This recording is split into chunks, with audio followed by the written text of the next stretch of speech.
We talked to Ryan Day for about 30 minutes as Ohio State prepares to play UCLA in its second to last home game of the regular season. I'm Stephen Means, that's Stefan Krajisnik, and that is Andrew Gillis. Stefan, I want to start with you. We did the right guard in another video, so go check that out. So other than the right guard stuff, which is obviously the most pressing thing going on, what is the thing that maybe piqued your interest the most that Ryan Day talked about? I thought it was interesting the way he talked about defensive tackle and specifically Edric Houston. He said Tywone Malone sounds like he'll be fine and ready to go for this UCLA game. So that's kind of the answer to, why we didn't see him against Purdue. Maybe it was a situation similar to Carnell Tate. They were obviously being cautious where they could be cautious. But I think as a result, we saw more Edric Houston against Purdue, and he again, it felt like took another step forward. Right, I thought the game against Penn State was maybe his best of the season. He played pretty well. Earlier this year against Minnesota, there's been inconsistency. There's been injuries, that have gotten in the way for Edric, even going back to, start of fall camp, right? He goes down with an injury the first day of practice. And now that he's, kind of back healthy and finding, some momentum and a bit of a groove, it seems like he's emerging into the player that we thought he was going to be at the start of the year. And that's promising because we went from August and all offseason wondering, what does depth at defensive tackle look like? What does it look like if one of these guys go down and then boom, the first practice, Edric Houston goes down and we're like, oh crap, okay, what does this look like? And Tywone Malone has emerged into a very good player for Ohio State. Caden McDonald has been everything and more of what we expected. And now Edric's finally kind of finding his groove and becoming the player that we thought that he could be. And that's very promising. And, Ryan Day spoke highly of what Jason Moore, gave them against Purdue. He has some spurts there late in the game. Will Smith Jr. has been pretty good for this team throughout the season. So you kind of look at defensive tackle and you say, not only is it not a problem, it's kind of becoming a strength, especially when you pair that with what Caden Curry and Kenyatta Jackson and Arvell Reese and Sonny Styles have given you. Like, the defensive front is very, very solid for Ohio State right now, and maybe it's the strength of this team. It's definitely one of the strengths for this team. So I think everything that we've heard about Edric Houston has been really promising. Like the way Ryan Day has talked about, Edric, even when he was struggling, was kind of just a lack of consistency. I think Day had said today that it was like less drama, like less drama with Edric. Like it sounds like a lot of it was off the field, and he's kind of gotten it straightened out. And this is a young guy, even though we saw him a lot last season, especially down the stretch. This is still a young guy who changed positions as a true freshman. And that's not an easy thing to do, right? And that's not an easy thing to do, for an entire offseason. And then when the season doesn't start as you thought, and you're banged up, and there's other things going on, it's a lot to overcome. And I think he's gotten kind of to the other side of that, and we're seeing the best version of him, or something close to, the best version of what you can get so far from him. So that's very promising. So I think Ryan Day's pretty happy right now with what they have at defensive tackle. And that's a good thing for Matt Patricia and company. I think it's interesting that you took it as an off-the-field thing. I took it as the less drama means less undisciplined plays. True, yeah. Like some of the penalties that he was getting. Right? But yeah, we've gone from defensive tackle depth is an issue to now it's like defensive tackle depth might be a strength of this team. Yeah. Andrew, you were asking recruiting questions. You were asking the most, hey, can you talk to me about Legend Bay without being actually able to talk to me about Legend Bay? Because they can't talk about recruits until they sign, so you have to dance around the question. And I felt like you danced around the question, and he gave you a pretty enlightening answer. Yeah, so there were a couple different recruiting points, and I'll touch on the second part of this right after this. But you're right. I asked about positionless players to Ryan Day. Because they received a commitment on Monday, as you guys are watching this, from Legend Bay, kid out of Forney, Texas. He's listed as an athlete, which is very funny on those like composite rankings, which, for a lot of kids, it's like he's listed as an athlete, but he's a receiver. Like for a long time, Jameer Brown was listed as an athlete. He's a 5-star receiver commit in 2027. Emeka Ibuka was like that too. Yeah. I remember talking to him. He's like, I'm playing receiver, dude. It's a very funny thing, but this kid truly is an athlete in every sense of the word.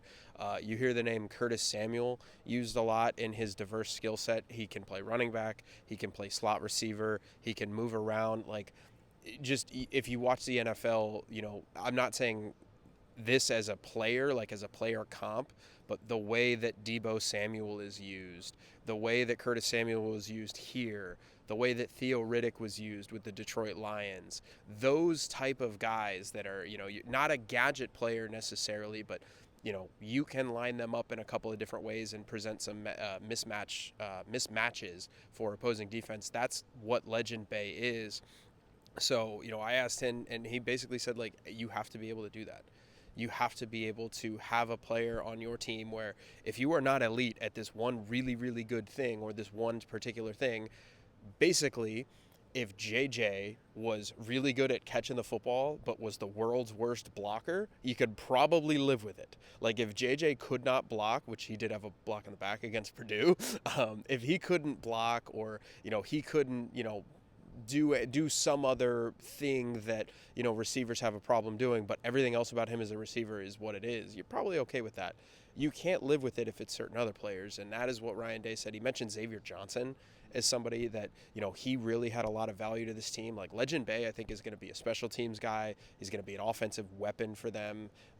That to me is the type of player that you are getting, and in today's day and age, that's very valuable. Because something else he was asked, I believe it was Bill Landis who asked this question, basically, what have you learned about recruiting in this day and age, and why not take a bunch of kids over the summer?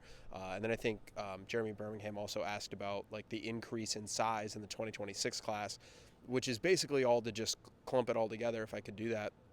They're adding a bunch of kids in 2026 right now. I think they're up to 25. There's still a couple of kids that are on the horizon for this. And Ryan Day was basically talking about you cannot miss on your evaluations. And as senior film comes out, you get more and more and more information. Because, I asked him last week, about taking kids in future classes, 27 and 28, and he was talking about, I asked specifically about Mason Wilt and Kellen Weimer, their two offensive line commits in 2027, and Ryan Day was saying, yeah, this is kind of unheard of a few years ago. And I think what they're doing is they are understanding that this is an investment. He used the phrase investment in these players. You have to pay these players now. Like, you have to. Not nobody's holding a gun to your head by doing it, but you have to pay these players, because otherwise they will go elsewhere. So Ryan Day was talking about investments. He was talking about all this other kind of stuff, and I think all of it put together means Ohio State is doing a pretty good job of it.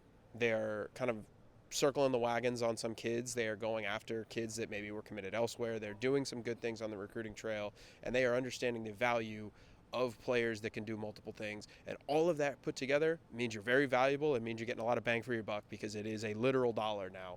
And I know that's a lot of recruiting stuff, but there was a lot of, I think interesting recruiting stuff from Ryan Day today. Yeah, this is also a response to there's only one portal window now. Yes. So you can't go get Bo Atkinson or Josh Simmons in the spring portal window now. So you have to kind of do it on the front end, because Ohio State's in a position where, and not every school's in this position, but they're one of the schools that's in this position where they are playing deep into January every single year, right?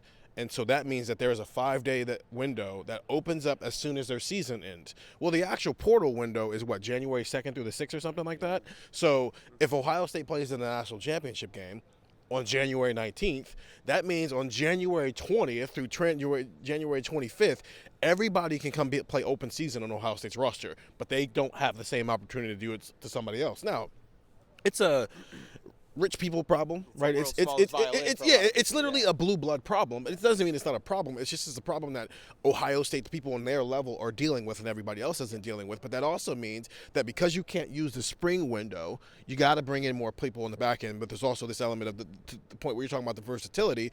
Well, the rosters used to be, 120 plus people, because you had 85 scholarship guys and a bunch of walk-ons. Well, now it's just 105. Everybody's on scholarship, but it's less total people on your roster. So a guy like Xavier Johnson probably doesn't exist in this day and age, which sucks. It sucks that the walk-on went away, because I think you get great stories out of that, right? Baker Mayfield's a former walk-on in these situations. But that's why they're doing this. As when you take away a window, recruiting classes have to get larger, because you have to get it right on the front end, because you can't correct your mistake as much on the back end. Speaking of on the back end, I talked about this on the Monday pod. I talked about this on the Saturday pod as well after the game. Riley Pettijohn was out there on the first drive. They keep putting Nate Roberts out there at the fullback role, right? We saw Bryson Rogers and Ian Moore and Gabe Van Sickle get out there on the field. We saw, Mylan Graham get opportunities in this game on Saturday. They played a lot of young guys, and not just at the end of the game, but in the middle of the game. And that's about two things, as Ryan Day said. One, you're trying to build depth for this season, because you can't be in a situation where, oh no, Carnell Tate can't play in the college football playoff, and now you're having Mylan Graham or Bryson Rogers go out there for the first time, and you don't really know what you're going to get out of those guys. But it's also about the future, right? How many guys on this roster right now were backups last year, right? And now all of a sudden they're frontline starters. So this is about development, not just for the season and building depth. Yes, they know who their starters are. He even said that. He said they know who their frontline guys are. They're trying to build depth at positions, but also Riley Pettijohn might be a starting linebacker in 6 months. Peyton Pierce might be a starting linebacker in 6 months. Gabe Van Sickle might be a starting interior offensive lineman in 6 months, and on down the list here. So everything's got a purpose, even if it's frustrating to watch sometimes on Saturday while they're doing some things. But they're working out kinks, and they're trying to develop guys, because you can't just have 22 starters. You got to have 30, 35-plus people you can count on in a given week, and that's what's building, whether it's that defensive tackle, whether it's how they're approaching the recruiting trail, or it's the guys currently on the roster who are second-year and first-year guys who are still developing in the background. Get the text 614-350-3315, 2-week free trial, $3.99. After that, we discuss this on Buckeye Talk, so go listen to that wherever you find podcasts. And we go live every Wednesday at 11 a.m. We're watching the Ohio State-Tennessee game. The last time Nico came to Columbus, because he's coming back on this Saturday as well. Ohio State-UCLA on Saturday. Night game in the shoe in November. Who would have thought? We finally made it. Stefan, Andrew, Steven. Talk to you guys later.